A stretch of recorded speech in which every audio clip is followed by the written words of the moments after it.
Hello guys, this is C Vishal Jain, your faculty for CA final financial reporting paper. Guys, इस session में मैं आपके साथ एक ऐसी स्ट्रैटेजी डिस्कस करने वाला हूं जिसको मैंने खुद यूज किया था to score 95 in CA final AFM. हमारे टाइम में उसको एसएफएम बोलते थे। गाइस, आई बिलीव ये सेम स्ट्रैटेजी आप एफआर के लिए भी आराम से अप्लाई कर सकते हो। Okay, it will work out for you, it worked out for me and I believe it will work out for you as well.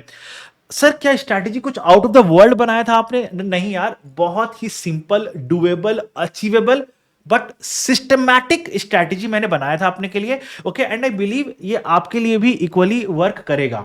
तो सर बताओ ना, स्ट्रैटेजी क्या है? Okay, before I discuss the strategy in depth, step by step, अगर आप channel पे नए हो तो सब्सक्राइब कर देना, वीडियो को लाइक कर देना और स्ट्रैटेजी कैसा लगा वो कमेंट बॉक्स में बताना भी मुझे। ओके, तो आ जाओ स्ट्रैटेजी डिस्कस करते हैं नाउ। तो जब मैंने अपना सीए फाइनल एएफएम का रिवीजन स्टार्ट किया था, तो मैंने क्या किया, जब मैं फर्स्ट रिवीजन कर रहा था ना, तो मैंने क्या किया, जिस टीचर से मैंने क्लासेस ली थी ना, तो उनका एक नोट्स था, हैंड रिटन नोट्स, जिसमें मैंने अपने हाथों से सारे नोट्स लिखे थे, सारे क्वेश्चन सॉल्व किए थे। तो मैंने क्या किया, वर्ड टू वर्ड जिस सीक्वेंस में उन्होंने पढ़ाया था मुझे, उसी सीक्वेंस को फॉलो करते हुए उन्होंने क्लास में जो नोट्स लिखा है, मैंने वो नोट्स को पढ़ा, समझा। उन्होंने जो एग्जाम्पल कराया, मैंने उस एग्जाम्पल को सॉल्व किया। उन्होंने जो क्वेश्चन कराया, मैंने उस क्वेश्चन को सॉल्व किया। इतना करने के बाद मैंने फिर जो क्वेश्चंस में, उनके क्वेश्चन बैंक में अगर कुछ क्वेश्चन बच गया था, तो मैंने उस क्वेश्चंस को सॉल्व कर लिया ना। इस पूरे फर्स्ट रिवीजन से मुझे एएफएम में पूरा एक बार एक ओवरव्यू मिल गया, मुझे समझ में आ गया एएफएम है क्या, मुझे ये क्लियर हो गया। लेकिन कॉन्फिडेंस अभी भी नहीं आया था मुझे, कॉन्फिडेंस अभी भी नहीं आया था। तो जब मैं रिवीजन 2 में गया ना, तो मुझे लगा बॉस इतना बड़ा सिलेबस है, कॉन्फिडेंस कितना करेंगे जो आएगा, क्या करें जो कॉन्फिडेंस आ जाए। सो मैंने क्या किया, मैंने यहां पे पहले फिर से रिवाइज किया पूरे कॉन्सेप्ट्स को इन डेप्थ, और मुझे यहां पे बहुत सब्सटेंशियल टाइम लग गया यार। तो मुझे लगा boss, every time I won't have the time कि अब मैं पूरे नोट्स को फिर से रिवाइज करने बैठूं, तो वो नहीं हो पाएगा मेरे से बार बार। तो मैंने क्या किया, मैंने निकाला अपना कॉन्सेप्ट बुक।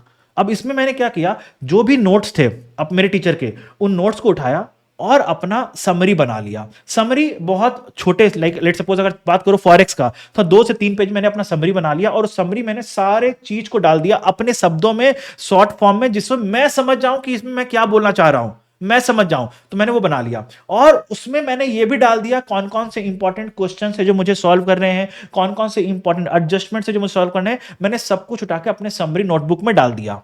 ओके, तो इससे क्या हुआ, मेरे जो टीचर के जो कॉन्सेप्ट बुक थी, जो टीचर के क्वेश्चन बैंक थे, वो पूरा मेरे कमांड में आ गया। लेकिन मुझे ये पता था कि अगर एग्जाम में पास करना है तो आईसीआई को भी इंपॉर्टेंस देना जरूरी है। तो मैंने क्या किया, यहाँ पे थोड़ा टाइम ज्यादा लगा था मुझे, यहाँ पे मैंने आईसीआई का मॉड्यूल को उठा के एक एक क्वेश्चन फिर से सॉल्व कर डाला। मैंने सारे क्वेश्चन को फिर से सॉल्व कर डाला मैंने यहाँ पे। तो सॉल्व करने में टाइम लगा क्या, देखो, ओवरऑल सॉल्व करने में अगर टाइम बोलोगे तो हाँ लगा, लेकिन क्वेश्चन वाइज सॉल्व करने में टाइम नहीं लगा, क्योंकि सारे क्वेश्चंस रिपीट थे। आईसीआई में मुझे कोई भी नए क्वेश्चंस नहीं मिले, लेकिन हाँ मुझे ऐसा फील हुआ था कि कुछ कुछ क्वेश्चंस में अप्रोच जो आईसीआई ने यूज किया था वो डिफरेंट था, okay, as compare to the approach used by the faculty. तो मैंने क्या किया था, मैंने आईसीआई का अप्रोच को अडॉप्ट कर लिया था। अगर वो गलत भी है तो भी आईसीआई सही है, मैंने वो अप्रोच को अडॉप्ट कर लिया था। तो ये था मेरा रिवीजन नंबर 2। तो रिवीजन नंबर 2 में मैंने इंपॉर्टेंट क्या किया था, मैंने समरी नोटबुक बना लिया था अपने, और समरी नोटबुक में मैंने क्या क्या चीज डाला था, सारा कॉन्सेप्ट का समरी, और सारा इंपॉर्टेंट क्वेश्चन जो मुझे सॉल्व करना है, या इंपॉर्टेंट एडजस्टमेंट जो मुझे सॉल्व करना है, मैंने वो सब कुछ अपने समरी नोटबुक में डाल दिया, अलॉन्ग विथ पेज नंबर और किस बुक से क्वेश्चन लेना है, मैंने सब कुछ। लेट सपोज अगर आईसीआई मॉड्यूल से करना है तो आईसीआई मॉड्यूल पेज नंबर इतना, क्वेश्चन नंबर इतना, मैंने सब कुछ डाल दिया, चैप्टर बाय चैप्टर पूरा अपना बना लिया। तो इससे क्या होगा, मेरा टाइम सेव हो गया, मुझे ये नहीं ढूंढना पड़ा है कि ये क्वेश्चन कहां का है, किस पेज में है, किस मॉड्यूल में है, मुझे ये ढूंढना नहीं पड़ा, मेरे पास सब कुछ एक जगह लिखा हुआ है स्पेसिफिकली। तो ये मैंने रिवीजन 2 में किया था।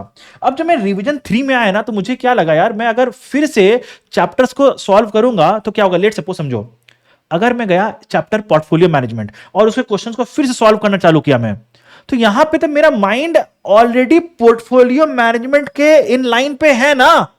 एग्जाम में ऐसा होगा क्या, क्वेश्चन के ऊपर लिखा रहेगा पोर्टफोलियो मैनेजमेंट, या पूरा पेपर पोर्टफोलियो से ही आएगा, ऐसा तो नहीं होगा। एग्जाम में तो मिक्स रहेगा।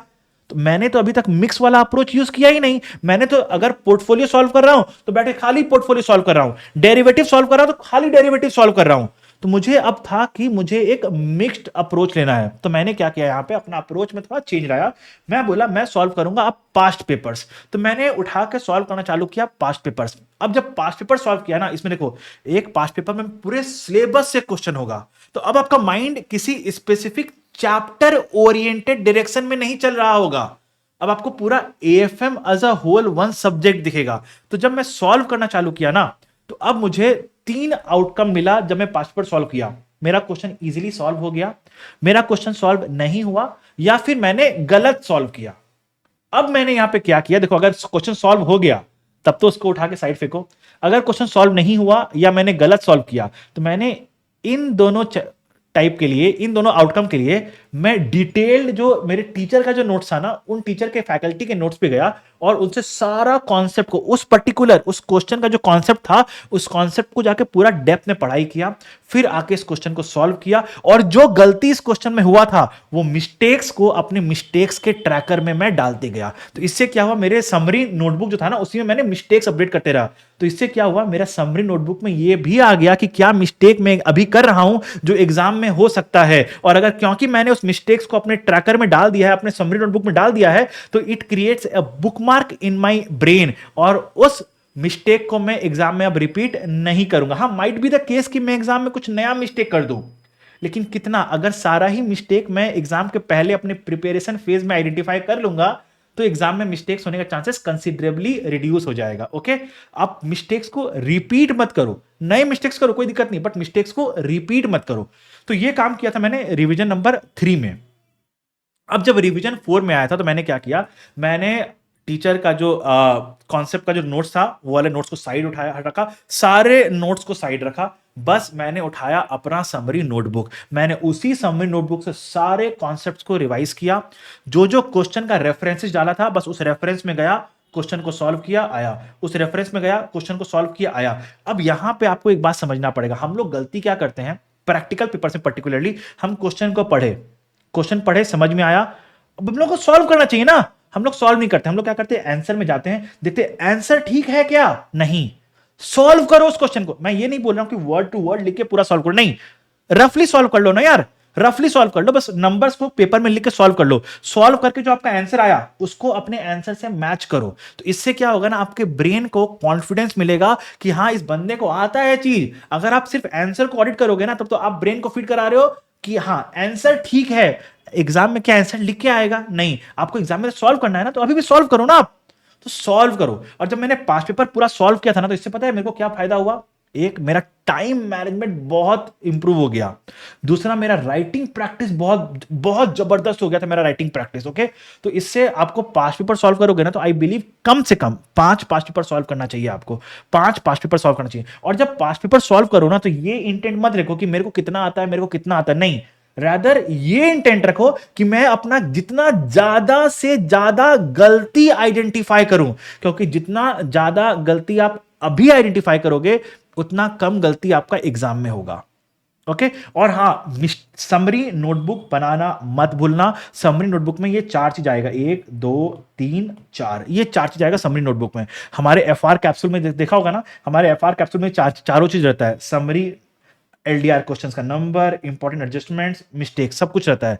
ओके, नाउ जब रिवीजन 4 में गया, तो मैंने ये काम किया, समरी नोटबुक से पूरा रिवाइज किया, जो जो क्वेश्चन का रेफरेंसेस था, उस क्वेश्चन के रेफरेंसेस जा जाके सॉल्व किया। अब एक बात समझो, क्वेश्चन का जब रेफरेंस बोलता हूं ना, तो मैंने वहां पे लिखा था किस मॉड्यूल में क्या पेज नंबर में क्वेश्चन है, ताकि मुझे बार बार जाके ढूंढना ना पड़े। ओके, हम लोग गलती क्या करते हैं, हम लोग उस पेज को फोल्ड कर देते हैं। एक बात बताओ, इतना सारा बुक है, आपको ध्यान में रहेगा कि किस बुक में कहां पे हमने फोल्ड किया था, नहीं, तो एक जगह सब कुछ लिख के रखो। आपके माइंड में ये प्रेशर मत क्रिएट करो कि ये सोचे भाई कौन कौन सा रिवाइज करना था। अरे माइंड के पास ऑलरेडी बहुत प्रेशर है टू रिवाइज, और एक्स्ट्रा प्रेशर मत दो, लिख के रख लो। ओके, नाउ 4th रिवीजन में मैंने आरटीपी प्लस एमटीपी भी किया था। तो basically 4th revision was like it is a simulation of the exam day revision. मैंने पहले ही कर लिया था कि एग्जाम डे में मुझे 22 आवर्स में पूरा एएफएम रिवाइज करना है, तो एक बार पहले मैंने रिवाइज कर लिया था, इस तरह से करके मैंने चेक कर लिया था। ओके, ये मैंने कब किया था, तो बेसिकली यू कैन से एग्जाम स्टार्ट होने के अराउंड 8 to 9 डेज पहले एक दिन पूरा लगा के एएफएम को मैंने रिवाइज करके उसका एक मॉक टेस्ट दे दिया था मैंने फिर से। ओके, तो around you can say I gave around 5 to 6 mock test of AFM. When I say 5 to 6 mock test, it includes 5 past paper जो मैंने दिए थे, उसको भी मैं मॉक टेस्ट ही काउंट करता हूं। ओके, तो अगर आप ये अप्रोच फॉलो करते हो ना यार, तो आई बिलीव सो कि आपको no one can defeat you in all the practical papers. और हमेशा not only for FR AFM, any paper जब भी आप तैयारी कर रहे हो ना, तो हमेशा माइंड में ये रखो कि कैसे इसको अभी पढ़ाई करें और कैसे अभी ऐसे स्ट्रेटेजाइज करें ताकि हम एक दिन में इस पेपर को पूरा रिवाइज कर सकें। ओके, तो ये स्ट्रैटेजी होना बहुत जरूरी है। दो एफआर के लिए स्ट्रैटेजी नहीं बनाओगे तो भी चलेगा, क्योंकि एफआर में हमारे पास शुरू में टाइम होता है, लेकिन फिर भी बनाओ। ओके, दो टाइम होता है लेकिन फिर भी एफआर में बनाओ कि 3 दिन में एफआर को कैसे रिवाइज करेंगे, ये स्ट्रैटेजी बना के रखो। ओके, जैसे आप पहले से अगर स्ट्रैटेजी बना के रखोगे तो काम आपका आसान हो जाएगा। Okay, so that's the strategy guys which I used to score 95 and I believe आप भी आराम से स्कोर कर सकते हो। नाउ अगर एफआर में आपको कोई और हेल्प चाहिए तो write down in the comment box, मेरा टेलीग्राम ग्रुप ज्वाइन कर लो, वहां पे मैं एफआर की क्वेरीज भी रिजॉल्व कर रहा हूं आपके साथ। Okay, see you guys, bye bye.